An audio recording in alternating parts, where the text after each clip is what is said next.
ॐ श्री गणेशाय नमः। श्री गुरुचरणकमलेभ्यो नमो नमः। श्री वेदपुरखाय नमो नमः। गुरुर्ब्रह्मा गुरुर्विष्णु गुरुर्देवो महेश्वरा। गुरुर्साक्षात् परब्रह्मा तस्मै श्री गुरवे नमः।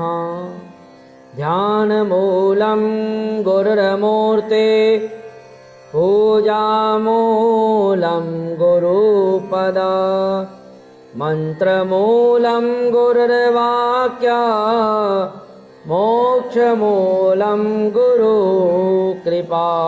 बोलो गुरु महाराज की जय। सच्चिदानंद रूपाय विश्वोत्पत्त्यादिहेतवे तापत्रय विनाशाय श्रीकृष्णाय वयं नमः। बोलो वृंदावन बिहारी लाल की जय।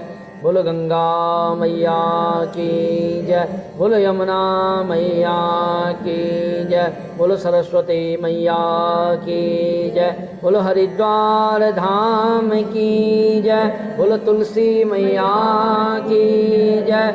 नमः पार्वती पते हर हर महादेव शंभो। बोलो कार्तिक मास माथम सदा ही जय।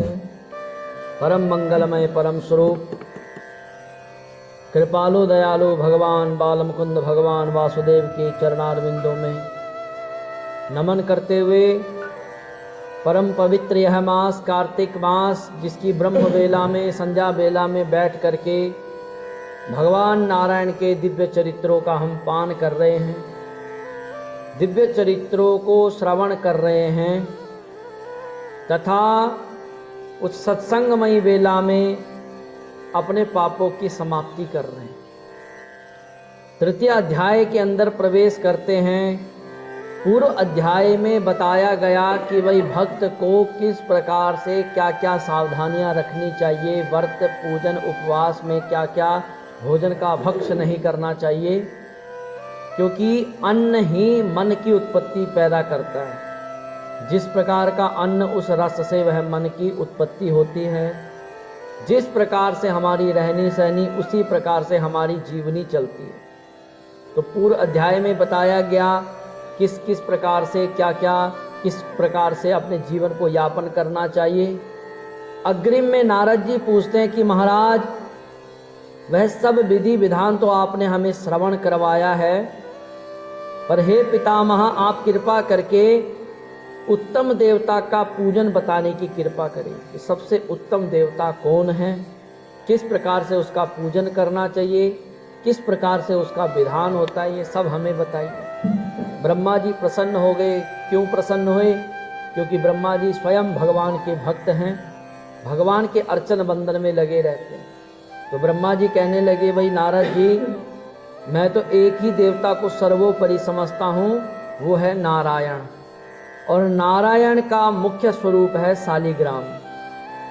तो तब ब्रह्मा जी ने प्रेम से बताया नारद जी को कि भाई नारद जी, गंडकी नदी के उत्तर की ओर गिरिजा के दक्षिण में 40 कोस की पृथ्वी भूमि महाक्षेत्र कहलाई जाती है, जो कि नेपाल में स्थित है, और बड़े बड़े संत महर्षि वहाँ पर विराजमान रहते हैं। उस स्थान पर शालिग्राम तथा गोमती चक्र वहाँ पर बना हुआ है। सो अपना जो उसका चरणामृत लेने से मनुष्य मुक्ति को प्राप्त हो जाता है। शास्त्र कहता है कि जिस घर में शालिग्राम भगवान है वही घर गोमती चक्र है। अब बहुत बार शंका प्रकट होती है कि भाई हमारे शालिग्राम भगवान बिल्कुल एक नंबर के हैं या उसमें भी कोई फ्रेब है।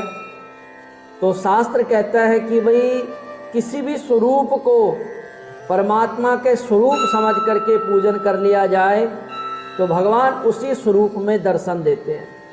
हमें कभी शालिग्राम भगवान में शंका नहीं रखनी चाहिए कि वह ओरिजिनल हैं कि डुप्लीकेट हैं, कि उनके अंदर चक्र बना हुआ है कि नहीं बना हुआ। वो सब एक स्वरूप में है। पर कोई भाग्यशाली ही होता है जिस भाग्यशाली के पास चक्रमय सुदर्शन, चक्रमय शालिग्राम भगवान है। तो ब्रह्मा जी कहते हैं कि भाई जिनके पास भी शालिग्राम हो वह भगवान शालिग्राम भगवान का चरणामृत लें, जिससे मनुष्य मुक्ति को प्राप्त हो जाता है। और चरणामृत लेते समय एक मंत्र का जरूर उच्चारण करें। यहाँ पर ब्रह्मा जी कहते हैं कि ओम अकाल मृत्यु हरण सर्वव्याधि विनाशन विष्णुपादोदकं पीत्वा पुनर्जन्म न विद्यते।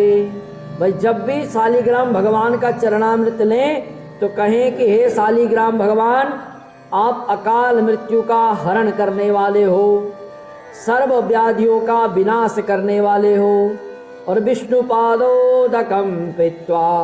महाराज जब आपके चरणामृत को हम ग्रहण करते हैं तो पुनर्जन्म न विद्यते, हमको अगला जन्म प्राप्त नहीं होता। पर उसमें अगाढ़ श्रद्धा होनी चाहिए। वो पुनर्जन्म न विद्यते उसको प्राप्त होगा, उसको नहीं मिलेगा जिसकी उस शालिग्राम भगवान में अगाढ़ श्रद्धा है। यदि श्रद्धा रहित होकर के आप अकाल ये चरणामृत को ग्रहण करोगे तो कहीं ना कहीं वह उस प्रकार की सकारात्मक तत्व की प्राप्ति नहीं होगी जो होनी चाहिए। शंख में भरा हुआ जल या भगवान पर चढ़ा हुआ जल अंगों में स्पर्श करने से संपूर्ण रोग और पाप नष्ट होकर के मनुष्य मुक्ति को प्राप्त होता है।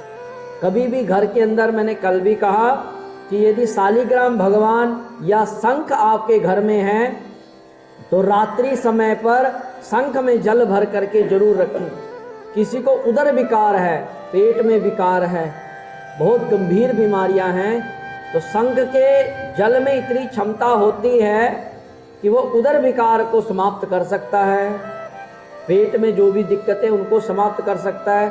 और नियम भी रखें कि जो आपके मुख्य अंग है, जैसे आपका मुख, आपके नेत्र, आपके श्रोत मतलब आपके कान, आपके हस्त, इन अंगों पर शालिग्राम भगवान का या शंख का जल का स्पर्श जरूर करना चाहिए, क्योंकि इन्हीं अंगों के द्वारा शरीर से पाप होता है, इन्हीं अंगों के द्वारा पाप होगा और यही अंग हमको नरक पहुंचाने वाले हैं।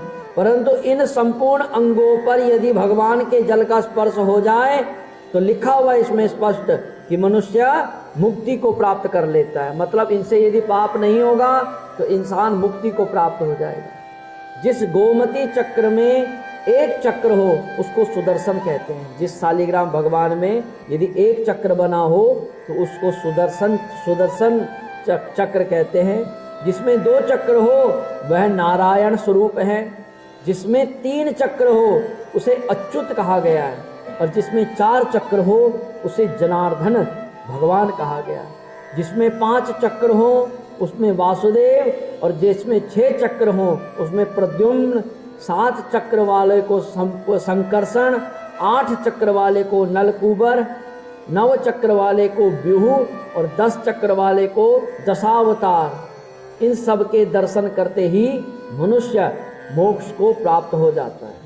ये सारे जहाँ आपने देखने हैं तो एक जगह आपको दिखेंगे वृंदावन में, मलूक पीठ है परिक्रमा मार्ग पर, तो वहाँ पर आपको ये सारे चक्र वहाँ पर रखे हुए मिलेंगे।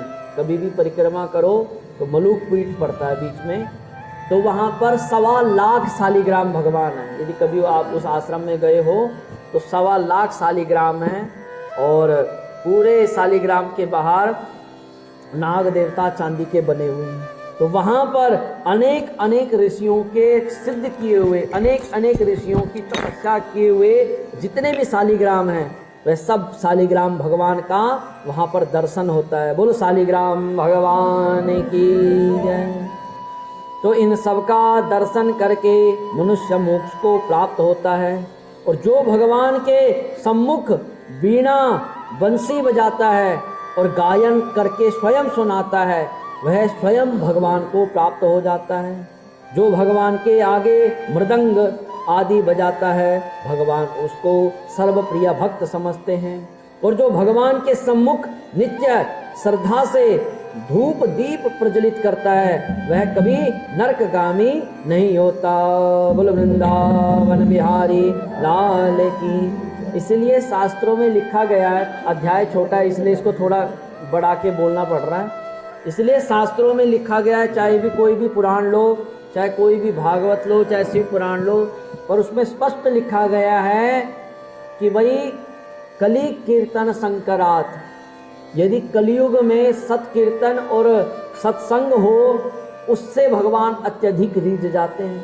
क्योंकि संध्या में बैठे हो, कमर तुड़वानी पड़ती है, सिर घुमाना पड़ता है, बहुत बुद्धि लगानी पड़ती है, परंतु सत्कीर्तन एक ऐसा उचित साधन है, योग माया है, जिस प्रभाव के द्वारा भगवान स्वतः प्रसन्न हो जाते हैं। क्योंकि इसमें तीन चीजें स्वतः चलती हैं। यदि माताएं ये चीजें समझे तो सत्कीर्तन में तीन चीजें इकट्ठी चलती हैं। एक तो भक्ति, ज्ञान और वैराग्य।